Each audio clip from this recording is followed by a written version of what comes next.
P3K atau yang disebut pertolongan pertama pada kecelakaan ialah upaya pertolongan serta perawatan untuk sementara agar korban kecelakaan keadaannya bisa lebih baik sebelum mendapat pertolongan yang lebih sempurna dari dokter atau para medis. Tujuan dari pertolongan pertama adalah untuk mempertahankan penderita tetap hidup atau terhindar dari maut, membuat keadaan penderita tetap stabil, mengurangi rasa nyeri atau ketidaknyamanan dan rasa cemas.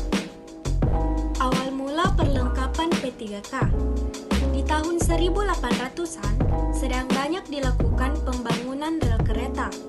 Pekerjaan ini sangat berbahaya dan bisa membuat pekerja cedera.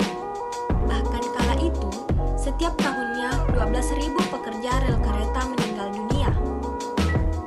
Kemudian, setiap pembangunan rel kereta api memiliki ahli bedah untuk mengobati cedera para pekerja rel kereta. Robert Wood Johnson, pemilik usaha kesehatan Johnson & Johnson, sedang berada di kereta menuju Colorado. Di kereta, ia berbincang dengan seorang penumpang. Penumpang ini adalah kepala ahli bedah untuk sebuah proyek pembangunan rel kereta. Ia pun mulai berpikir kalau kotak berisi perlengkapan pertolongan pada kecelakaan bisa dibawa oleh pekerja rel kereta.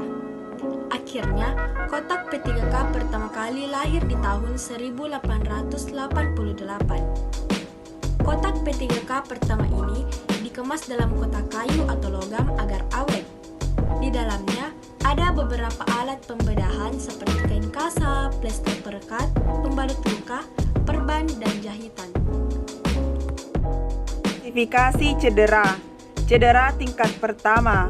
Pada cedera ini, penderita tidak mengalami keluhan yang serius, namun dapat mengganggu penampilan atlet, misalnya lecet, memar, dan sprain yang ringan. Cedera tingkat 2. Pada cedera tingkat 2, kerusakan jaringan lebih nyata berpengaruh pada performance atlet. Keluhan bias berupa nyeri, bengkak, dan gangguan fungsi. Cedera tingkat 3. Pada cedera tingkat ini, atlet perlu penanganan yang intensif, istirahat total, dan mungkin perlu tindakan bedah. Prinsip-prinsip dasar P3K. 1. Bersikap tenang dan tidak panik. 2. Berikan pertolongan dengan cara yang cepat dan tepat. 3. Sebelum mengetahui berat ringannya cedera yang dialami, jangan cepat-cepat memindahkan atau menggeser korban. 4. Jika ada luka, diusahakan agar korban tidak melihatnya, sebab dapat membuat korban menjadi panik. 5. Setelah mendapat pertolongan pertama, korban sebaiknya segera dibawa ke dokter, rumah sakit, atau puskesmas, atau penanganan selanjutnya. Menjelaskan tentang alat P3K. Macam-macam alat P3K yaitu: pertama, kain kasa steril. Fungsi kasa steril adalah untuk menutupi luka yang sebelumnya telah dibersihkan agar tidak terkena debu, kotoran, maupun partikel kecil lainnya yang bisa memicu infeksi. 2. Plester cepat.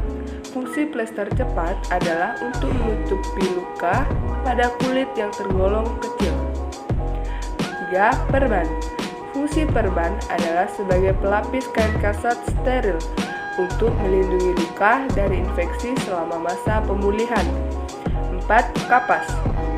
Saat terjadi luka, hal pertama yang harus dilakukan adalah membersihkan luka terlebih dahulu. Nah, inilah fungsi dari kapas sebagai alat P3K. 5. Masker. Masker berfungsi untuk melindungi hidung dan mulut dari paparan debu, kotoran maupun bakteri dan virus. 6. Gunting.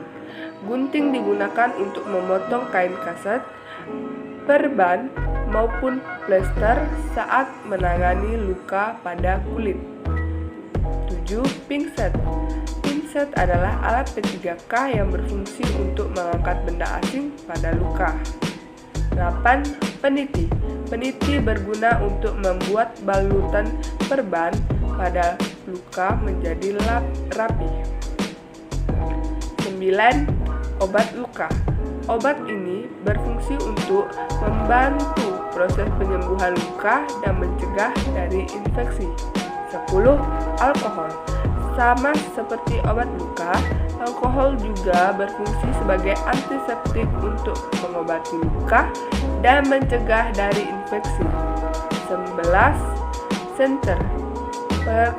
Perlengkapan P3K yang satu ini berfungsi untuk memperjelas kondisi luka maupun memeriksa kondisi pupil mata apabila korban mengalami pingsan. 12. Sarung tangan. Alat P3K terakhir yang harus ada adalah sarung tangan. Alat ini berguna untuk mencegah terjadinya kontak fisik saat Anda tengah menangani luka. Pasalnya, tangan Anda bisa saja kotor sehingga jika tersentuh luka dapat memicu infeksi. Pertolongan pertama pada kecelakaan yang bisa kita lakukan. Yang pertama, amati dan waspadai kondisi lingkungan. Yang kedua, cek tingkat kesadaran pada korban. Yang ketiga, periksa pernapasan dan kondisi luka pada korban. Yang keempat, lakukan kompres pada dada untuk memberikan bantuan pernapasan. Yang kelima, periksa kondisi luka pada korban. Jika kecelakaannya terjadi lebih parah, maka segera hubungi pihak atau pertolongan pada medis.